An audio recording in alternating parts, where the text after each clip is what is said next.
The year is 1396.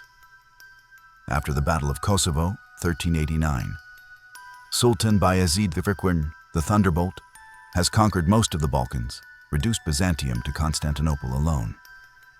Alarmed, Pope Boniface IX proclaims the last great crusade of the Middle Ages. King Sigismund of Hungary, directly threatened, rallies Europe. In Paris, King Charles the Gaulois and the French nobility enthusiastically respond. A multinational crusader army of roughly 20,000 gathers in Buda, under Sigismund's overall command, dominated by proud French knights led by the young Count of Nevers, future John the Fearless, Marshal Boucicaut, Admiral Jean de Vienne, and supported by Burgundian, German, Hospitaller, Polish, and Bohemian contingents. The Ottomans field a similar-sized army, reinforced by 1,500 elite Serbian heavy cavalry under Prince Stefan Lazarevich, Bayezid's brother-in-law.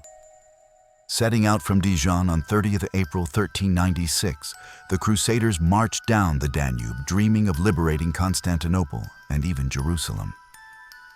They easily take Vidin, and despite Sigismund's promises of mercy, the French massacre the surrendered garrison of Oryahovo, growing dangerously overconfident.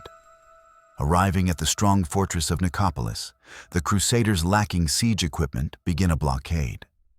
After 2 weeks, Bayezid's army suddenly appears.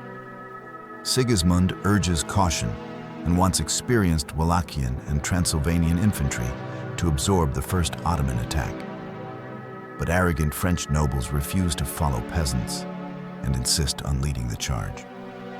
At dawn on 25 September 1396, the battle begins. The French heavy cavalry smashes through the Ottoman light infantry, overcoming arrow storms and stakes, but exhausts itself climbing a steep hill. Believing they have won, the younger knights press on, only to crash into Bayezid's fresh Sipahi reserves, waiting on the plateau. Surrounded and dismounted, the French are annihilated or captured. Sigismund's main army arrives too late. Ottoman cavalry flanks and encircles it. The decisive blow comes when Stefan Lazarevich's Serbian knights charge, shattering the Crusader lines. Sigismund barely escapes by river. Almost the entire Christian army of 20,000 is killed or captured. Ottoman losses are heavy but far lower. In revenge, Bayezid orders the mass execution of thousands of prisoners. Only high nobles are spared for ransom after a gruesome day-long slaughter witnessed by the survivors. Sigismund bitterly remarks, "We lost the day by the pride and vanity of these French." The noble captives are eventually ransomed for 200,000 gold florins and returned to France in 1398. The catastrophe at Nicopolis ends the age of great crusades, exposes Europe's fatal disunity, and secures Ottoman domination of the Balkans for decades, bringing Constantinople ever closer to its final fall.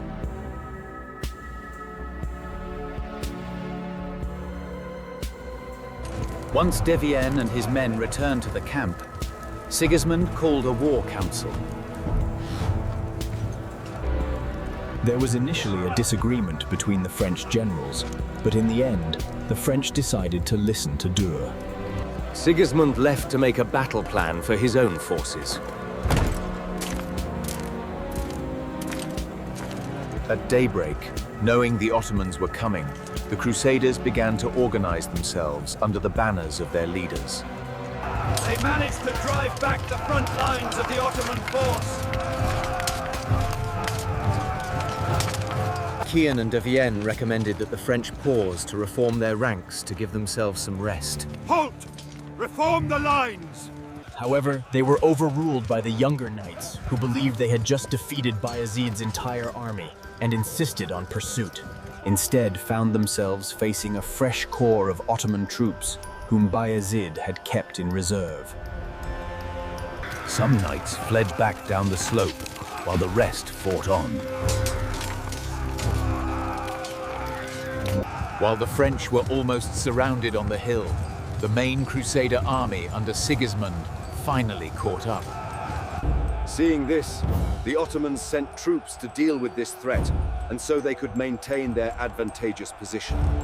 Ottoman cavalry flanked round. Now the Crusader army was almost surrounded. Wallachian and Transylvanian cavalry were then sent to deal with the Ottoman cavalry.